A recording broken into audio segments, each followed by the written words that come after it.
What's up, people? How y'all doing? How you doing? How you doing? Good evening and welcome and welcome and welcome. Come on in, get your seat. Sit yourself down and take a seat. All you gotta do is repeat after me. ABC. What's up, people? How y'all doing?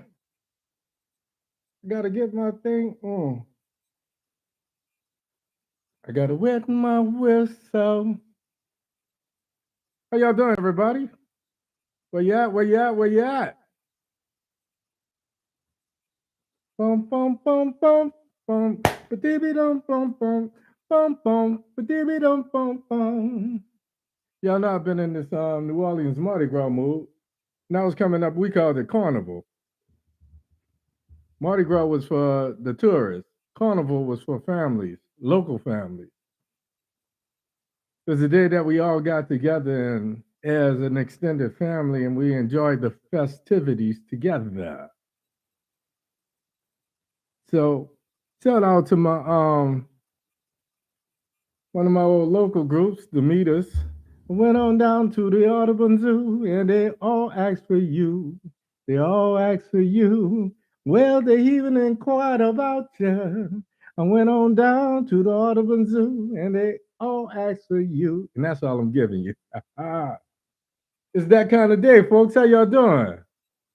Give me some thumbs up. Show me some love. Oh, let me know you're in the house. Where you at? YouTube. Where you at? Hi. How you doing? For real though. I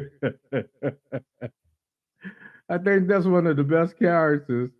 How come the funniest characters are black comedians in drag? Be it Jamie and Wanda or Martin and Shanae, or even that other guy is Madeir. You know what I mean?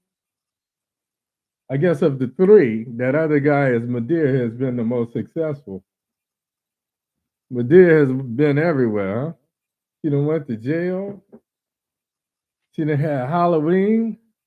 I guess if anybody killed Freddy Krueger, it's gonna be Madeir, huh? Okay, Tyler, if you steal that, man, I want my share. You know, Madeir meets Michael Myers and Freddy Krueger. Let's see who's gonna come out alive. Went on down to the Audubon Zoo and they all asked for you. The monkey asked, the tiger asked, and the elephant asked me too. Bum bum bum bum bum, ba bum bum bum bum, bum bum. Yeah, you got to be kind of from New Orleans to know something about that there.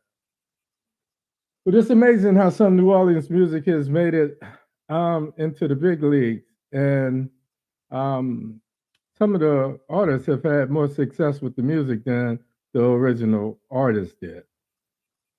How y'all doing, everybody? It's been a week of I guess we could say, of invasions, Russian wars, and Ukrainian fight back. So, yeah, let's see, let's see, let's see. I got to shine some of this off. That's a little better. Can't have too much shine on my dome. The Marine Corps called it a chrome dome. So, where you at, people? Where you at? Hey, what's up, girl?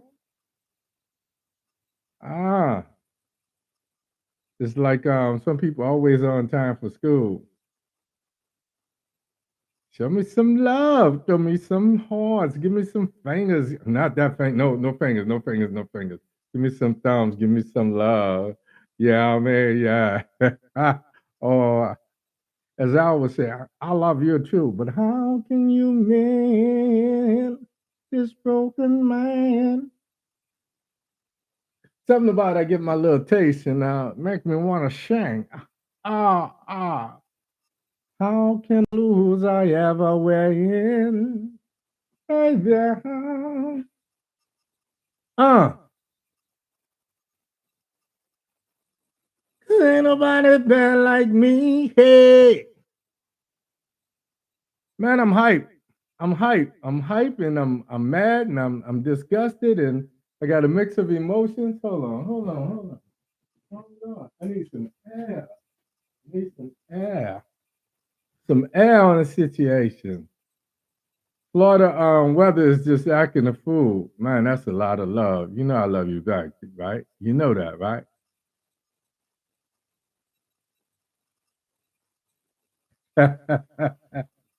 I'm good now, y'all. I used to be a bad boy.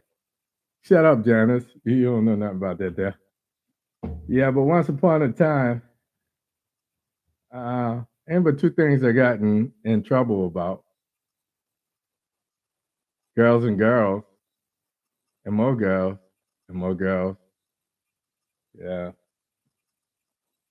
Mm-mm-mm.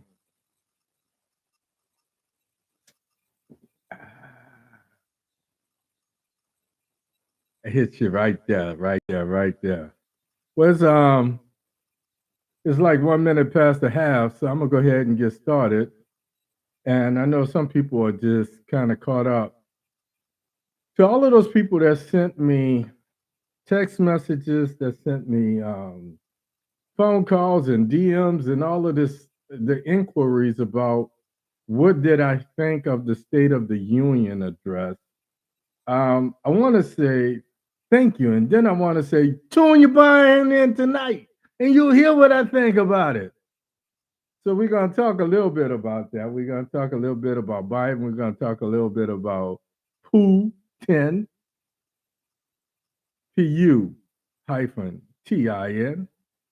And we're just going to kind of briefly touch on some things. And I got to give you a historical perspective on it because a man who doesn't know his history is doomed to reliving it.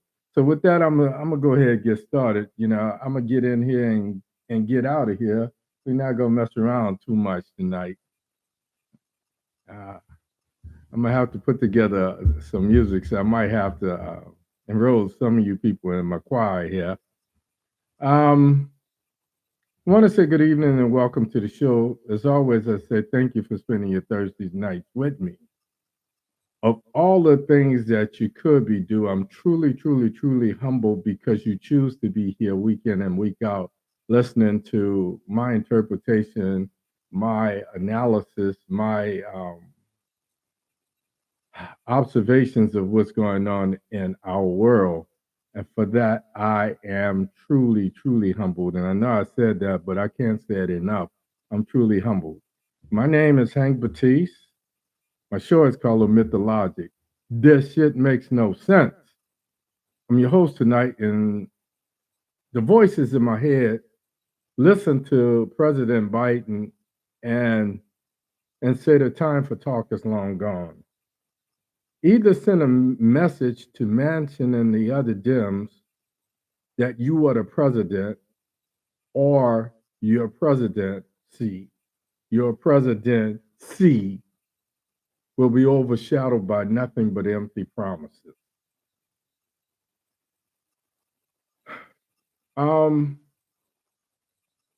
Sometimes you have to rule with a bit of an iron fist. It's people that don't like you will respect you, and that's the thing that I've been saying. Um, Otherwise, it just sounds like lip service, and I'll touch on it a little bit later, but I don't want to get into it. But I want to say that now, and I want to say it just like that. The time for talk is long gone. What we have to do now, Mr. President, is you have to use a stronger approach. You have to establish penalties for not getting with the program. Otherwise, your presidency is going to be an afterthought, and it's going to be overshadowed by all of those people that use the mic every opportunity they get to promote themselves, their so-called agendas, and want to say why what they think is right and is better than your agenda, is better than your vision. It doesn't go like that. If I'm the boss here, even if you have a difference of opinion, you either get with the policies and the rules that are established, or you find somewhere else to work. And that's what needs to happen. If you don't want to get with me, then you need to find another party because I am the Democratic Party. So, with that being said, it's been a week since PUTIN has attacked and Ukraine and started a war on 4 different fronts. So basically, he has the entire country boxed in. What we've seen and heard are mixed stories of woe is me, and how bad things are, and resiliency. Those people that have stood in front of tanks and those people that are basically bringing knives to a gunfight. They're fighting the overwhelming force in the Russian military that's been established. So I'm going to talk a little bit about that as the night progresses, or the show progresses. And I'm going to get in, I'm going to get out. Um, but what I do want to say, the people of Ukraine, some have they're just like anybody else. They're just like Americans. They're just like any other people, and people are people. We have um, some that have the tenacity to fight, to stand and fight their Goliath. And that Goliath we call Russell. We have some that run and hide and stick their heads in the sand and wait for things to somehow get better. Still others flee to other countries in search of a better, more stable life where their homeland isn't constantly getting invaded every 4, 5, 6, or 8 years. Um, Putin has gotten whim to invade and conquer. He's about empire building, and part of this is the same thing that we just imposed on him. These sanctions that they've been under have been strangling the Russian economy, and now the ruble, and so forth and so on. And Biden talked a little bit about that the other night. Before you say I'm putting the Ukrainian people down, let me give you that disclaimer. Let me just remind you what I said. Ukrainians are no different than Americans or any other nationality of people for that matter. When faced with adversity, we have this rush of adrenaline, and it forces us to make a choice. Either we stand and fight or we flee. So it's a call, a fight and flight response. And we're going to see that. So when I talk about this, I don't want anyone to misinterpret. I don't want the whoopee thing to come up and say, well, he talked bad about the Ukrainian people and they're in this desolate situation. And what if he were there? No, I'm not talking about them. I'm talking about the situation that they're in. And I'm drawing parallels. So if anything, I want them to draw strength from those people that stand and fight, and even those other people, because not everybody has the fortitude to be in the Marine Corps or the Army or any place else. Some people they serve by being a nurse. Some people serve by just cooking a meal. So a lot of things are going on. So don't misinterpret what I'm saying. But we've been seeing these all of these news reports, and I kind of hate the media for showing things a certain way, and everyone wants to put their spin on it instead of just giving us just the facts. The Walter Cronkite, just the facts. So tonight I'm going to talk about what's happening in Ukraine, but I don't want to be distracted because we've got a lot of things that's happening here. And as nobody wants to talk about, what's happening in Ukraine could be happening in America had it not been for Mike Pence having a intestinal fortitude to stand up to a bully that was his boss. So it's a big what if. So I don't want to be distracted. I'm going to talk about America's dirty laundry as well as it pertains to Joe Biden, the Dems, and the congressional or Congress's agenda. Tonight's show is called State of the Union 2022. Biden promises, and the Dems openly are disloyal. and Rebut. My name is Hank Batiste. This is called OMITdaLOGIC. This shit makes no sense. Now let's do this. Putin, Putin, in his USSR's aspirations. This is partly a recap from last week, but I wanted to expand on it. Every week I'm kind of building on something until things change. What's crazy is history as it relates to Russia is crazy in a couple ways. When Hitler took over Germany and tried to take over Europe during the Second World War, Russia was an ally of the United States. Okay? Shortly after World War II, Russia and the USSR formed a Warsaw Alliance to create Russia or the USSR as a superpower on that side of the world. And they did that because they wanted to be able to stave off not only another Germany, but America. And America had nuclear weapons and blah, blah, blah. So the Warsaw Pact under Russia opposed the US leading NATO, and the nuclear arms race and Cold War started. And I'm going to make this real brief. The clandestine Cold War was fought by agencies like our CIA and Russia's KGB. And I brought up all of that because all of these guys were clandestine spies, and some of them were out and out, frontline, and others were undercover, and some of them were double agents and so forth and so on.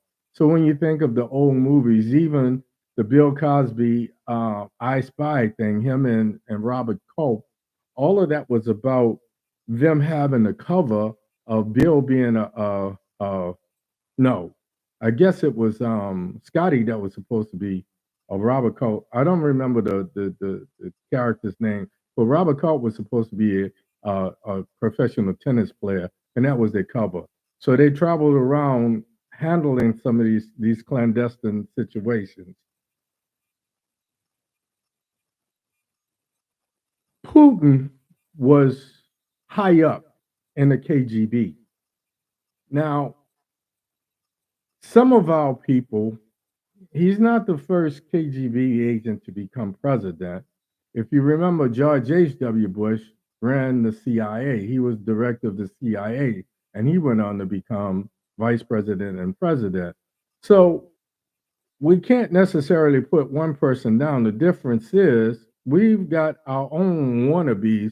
And the reason I'm talking about this, A, is because anytime something happens in another country, we always say, looka, looka, looka, looka, and we're pointing fingers. But we don't see that we're this far from that being our America.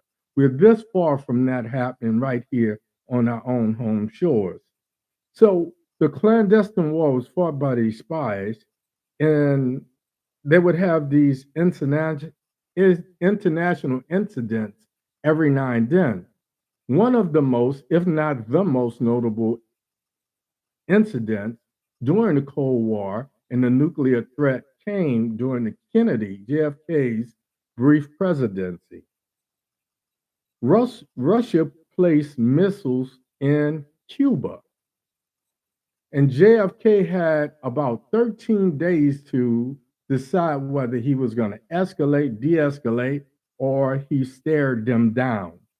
And what JFK did, a blockade, and said he would let no more ships, Russian ships or otherwise, into Cuba, so that they couldn't arm those missiles. They had so many intercontinental ballistic missiles, but Cuba is so close to us, they could have thrown a missile here.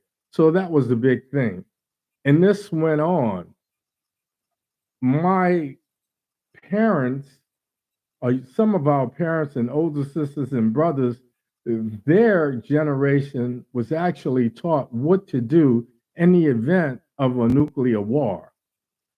If anybody has seen any of the movies where we dropped a bomb on Hiroshima or Nagasaki, you know that hiding under a desk did nothing. A nuclear blast is crazy because it's a three-wave explosion.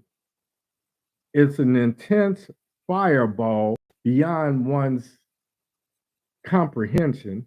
It sucks the air out, creates a vacuum, and then there's a recoil, a rebound. So it just decimates everything in its path. So this was a big deal up until this standoff.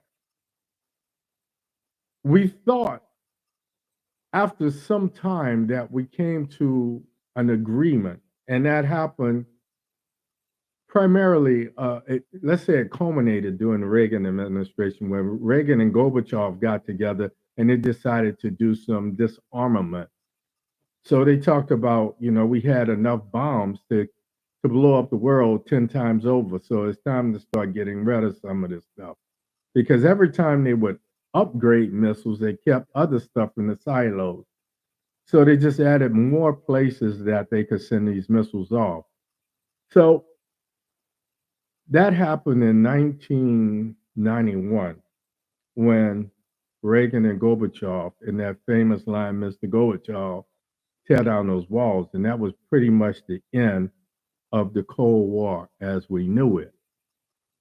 But there's always been rumors that on both sides, both Russia and United States had their own armament and held on to it. So it's been going on. So quick recap. Last week, I told you that the USSR was formed in 1922.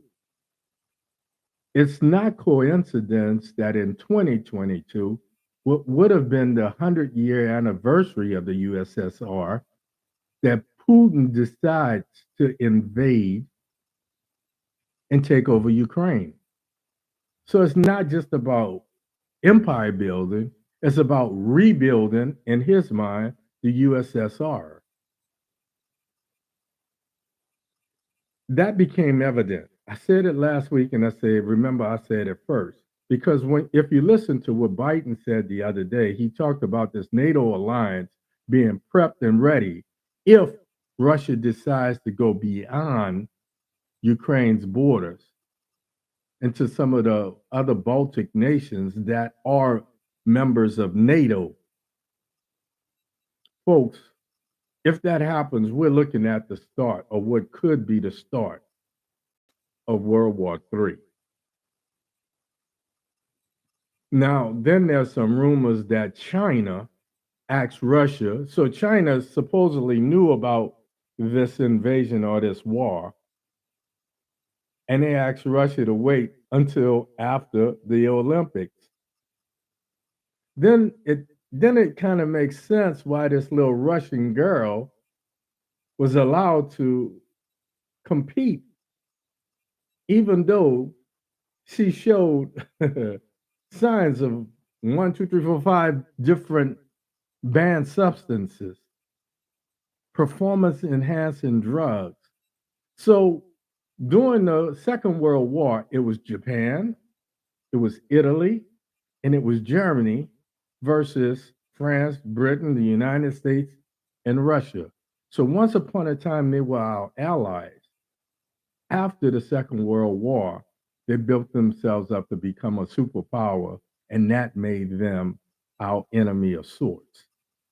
And it's been like that since. So today, Putin supposedly had a conversation with the French president, Macron, a macaroni, and they talked for over an hour and a half. After the phone conversation, the French president said, according to Putin, the worst is yet to come. Interpret that the way you will. Like I said, Biden says NATO is poised, prepped, united, and ready if Putin goes beyond Ukraine to intervene. We've already sent troops there, so there are boots on the ground. We all know what happens when there's a NATO war. We always have the lion's share of boots on the ground in a military presence. So that's all I got to say about that. I'm starting to feel like Prince in 1999. Mommy, why does everybody have a bomb? Moving on. Biden's State of the Union. As I said in the introduction, many of my Facebook family and loyal podcast followers call, text, DM me, and otherwise to see what I thought of the State of the Union address. I have a couple confessions to make. I kind of fell asleep because my sleep habits are crazy, but the good you can find it anywhere. When I went back, I was able to watch it and concentrate on certain parts of his speech. What I heard was Biden trying to stick to, he was heavy on Ukraine and Putin. And that was the strongest part of the State of the Union. You could see everybody support him in that. Then we start to see the partisanship. We start to hear hecklers in the background saying this, that, and the other. When Biden started to talk about his vision, he went back to his vision, why it's necessary to build up the infrastructure of America and so forth and so on. The thing that I hated most was I can't remember in my lifetime anyone, any Democrat or Republican for that matter, being so disloyal that they use microphone time following the State of the Union to either promote themselves, push their own agenda, or to contradict the President of the United States. But it happened the other night. And actually, the strongest rebuttal was not from the Republican, it was from Dems themselves. So I'm going to say this one more time. Mr. Biden, if you do not get your guys in line, your presidency is going to be overshadowed by all of those who want to sit in the seat that you're sitting in. And I promise you, if they were sitting in the seat and your name was mentioned, they would be all down your throat, given the fact that they've been utterly disrespectful to you as president in the face of the Democratic Party. So I've said it 3 times, I've said it enough. I would be remiss if I didn't the so-called Republican response. This is not as funny a response since Louisiana Governor Bobby Jindal tried to make a name for himself when he was picked to give a rebuttal. So I was governor. Her first name is Kim. So I'm going to call the Governor Kim checkout lady because she talked about how when she worked in a grocery store as a checkout lady, how she noticed how people were being affected by inflation and this, that, and the other. So she says the Democrats have just been going buck wild and doing this and doing that, despite what they said. But the thing that really got me, we expected all of that. The thing that really got me was the contradiction. Because when Trump was in office, he tried to blackmail or strong arm the Ukrainian president. He did it for a couple reasons because he had this, I don't know, this brotherly love or this bra hug or this this bromance with Putin, but he wanted something financial out of Ukrainian President Zelensky to send them the money and the arms that had already been promised to them since 2014 when Russia invaded the first time. When Zelensky was elected and the pro-Russian president was voted out of office.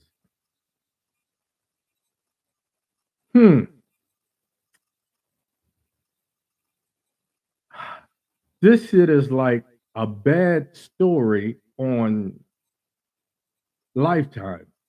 So we've got all of this backbiting and what have you. That's what I thought of it. It's time we have to be able to walk and chew. So while we're dealing with that over there, we have to deal with the home front. Otherwise, what's happening over there is nothing but distraction. In 2022, on us, and it'll be too late for us to do anything. So we need to focus, and Biden kind of talked about it in kind of past tense, and it pissed me off.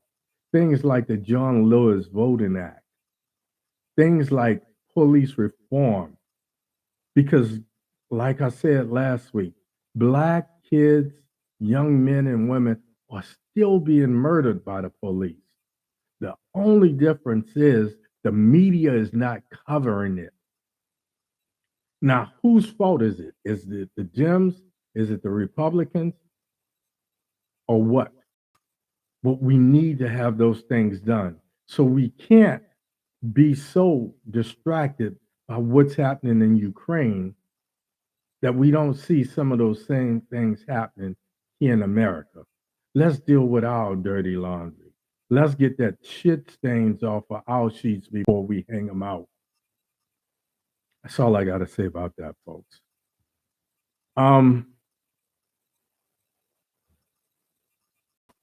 The thing that's got me, and I'm gonna say this one more time, and then I'm gonna end this, because you guys are super saturated with what's been happening.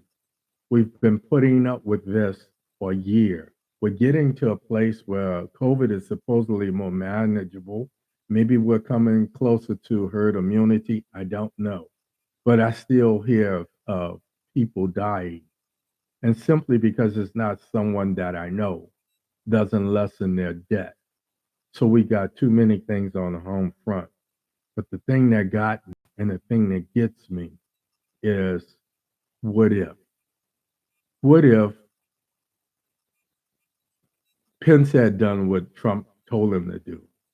Given the bromance between Despicable Donnie Trump and Vlad the Destroyer Putin, then it wouldn't be China. If something happens now, it's probably going to be China, Korea, and Russia versus the rest of the world. The problem with that, all three of those countries have nuclear armaments, folks. So think about it. It's imperative that we be involved and engaged starting now. It's already March. This is the third month of the year. We have midterm elections happening in places around the municipal and state elections happening as we speak. So we have to be involved. We have to be engaged. We have to keep our eye on the prize. And more importantly, we have to turn these Kim checkout ladies. There's no reason this woman should be governor. But in the state of Iowa, and ironically, Iowa has the primary caucus for the president of the United States. And I said this before during the 2020 elections. When any place, especially a state, holds a caucus to tell us who we should vote for, and they have a Republican agenda, we can't trust that. So we have to do it for ourselves. All of these things that's on the book It's time, folks. Let's get involved on the local levels, myself included. Let's start making a difference. Let's start unifying. Let's start strategizing so that we can overcome some of these redistricting. Let's get together so that we can overcome some of these archaic Jim Crow laws that have been made. More importantly, let's get those governors out of there. Let's get those, if it's a local, a state, or a federal representative. If they're not representing your needs and my needs, why are we allowing them to stay in house? I could beat you. I could go through this. This is so, this is chess, folks. It's not checkers. But simply put, let's get involved now. Let's not be distracted. Though my heart goes out to the Ukrainian people, my heart's going to go out to American people. When I see a black guy when it's with his face on a t-shirt, when I see another shirt and I say, oh, is that George?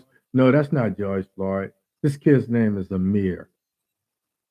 This kid's name is Dante. This kid's name is Brianna. This kid's, enough is enough, folks. Let's get involved. Let's get engaged. Let's start making a difference, first of all, on a municipal, a city level. Then let's look at those people that's on the state level. That's what we can do.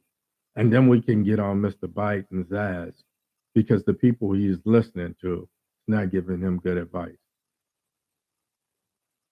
And with that, I'm going to say, let's be cognizant because all things are lined up for World War III. And we know how that ends. That's all I got for you tonight, folks. That's all I got for you tonight. Go to my YouTube channel. Subscribe, folks. Give me a thumbs up. If you have already subscribed, share my podcast with a friend or a family member. Ask them to subscribe. And I can't talk, folks, because I'm so full. I'm so full of what's happening. And alone, I'm powerless. I met a young lady and she says, why do you do what you do? And I said, because my fight or flight mechanism is simply, I'm going to stand and fight until I'm on my knees. And then I'm going to fight some more. Because in the words of the Honorable James Brown, I'd rather die on my knees. I'd rather die on my feet than to live on my knees. So I'm going to go down swinging.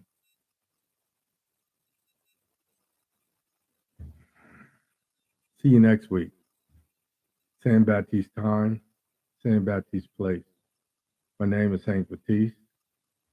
This is OMITdaLOGIC. This shit truly, truly, truly makes no sense. But I'm going to talk about it. I'm going to help you to make sense of it. As always, important, I wish you love. I wish you peace. But before I say anything else, I'm going to say this again because I want you to remember this. If you remember nothing else, the thing about this game, don't be so afraid to die that you forget to live for a purpose. Because the thing about this game called life is nobody leaves alive. Love, peace, and like you, man. Yeah, I got a haircut, hair grease. I love you. I'm out of here. Good night, folks.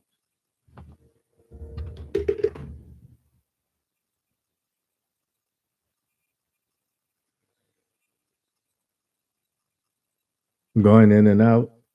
I'm sorry. I'm going to see about doing something with this. I was trying to keep it under 30. Hopefully you were the only one. If anybody else had problems, let me know. I'm gonna try to clean it up, and then I'm gonna repost it and see what happens. So, thank you guys. Love you, love you, love you.